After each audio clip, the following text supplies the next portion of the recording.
thanks for tuning in today. First of all, happy Halloween. If you're listening to this live on the Friday, I'm doing a couple of things today. One is jumping on a live stream call with Alan Weiss, and we're talking about consulting trick or treats on LinkedIn Live, which will be really fun in terms of some of the horror stories, but also what you can do to earn treats as a consultant. So repeat gigs, referrals, that type of thing.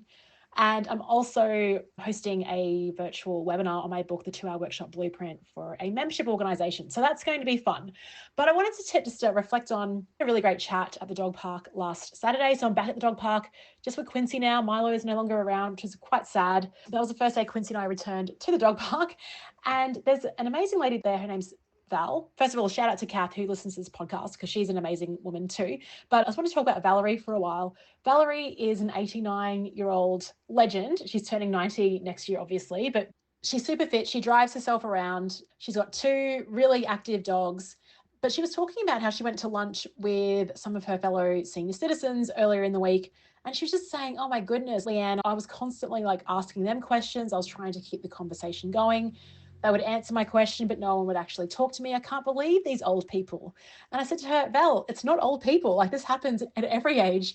And I was reflecting on, I feel like this a lot sometimes. And maybe it's because of my demeanor, and maybe it's the way that I like to be around when I'm talking to new people. But I know when I go to networking events, there's been some networking events I've gone to where I've driven home and I was like, wow, no one that I spoke to asked a single question about me.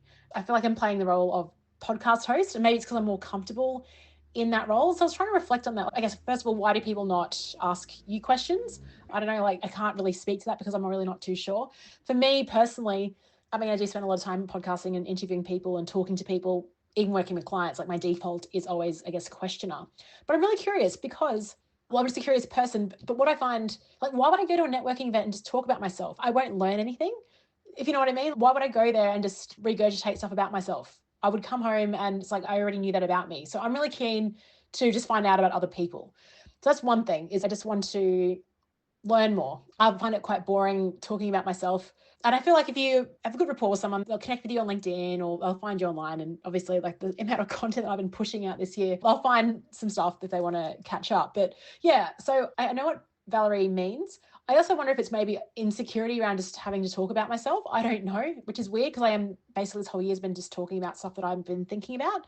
But I kind of picked this up, and Michael Bungay is the best at this. I know he occasionally listens to the show, so shout out to MBS. But I know we're on our walk in Melbourne the other week, and I think he was asking me questions, and I was like, he asked the best questions in the world. That's literally why he's a global thought leader, is his ability to be curious and stay and just ask questions.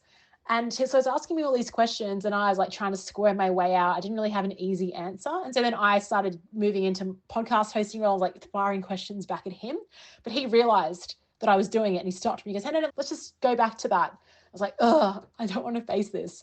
So I think for me, while I say, it's all about being curious and finding out more about people, I think maybe it's my way of just maybe not answering real questions at a level. When you're at a networking event, it seems to be quite surface level. Do I really want to answer the question? So yeah, it's interesting. I think it's also a coping strategy too. But I would definitely encourage you, if you are going out, if you are having lunches with people, give them something back. Don't just take it. Don't just take all the questions and answer them and it's a full stop. Show interest. Play a game of tennis. You've got to hit the ball back and just keep it going. That's how you play a good game. It's kind of boring if someone just serves volleys and it's okay, great. It's game, set, match. You want a rally, right? You want a rally. So that's just my call out. Maybe reflect on your experiences when you go out. Do you find it, are you entering 50-50 conversations? Is it really context or person dependent? I'm sure it is. But I just seem to notice, even in myself, that I would say when I go to events, 80% of the time, I'm the one that's just leading the conversation, opening the door and responding. And I'm cool if no one wants to ask me questions. I feel comfortable. But when Valerie said that and thought it was an age thing, I was like, yeah, this is totally not an age thing at all. All right, thanks for listening and I'll speak to you tomorrow.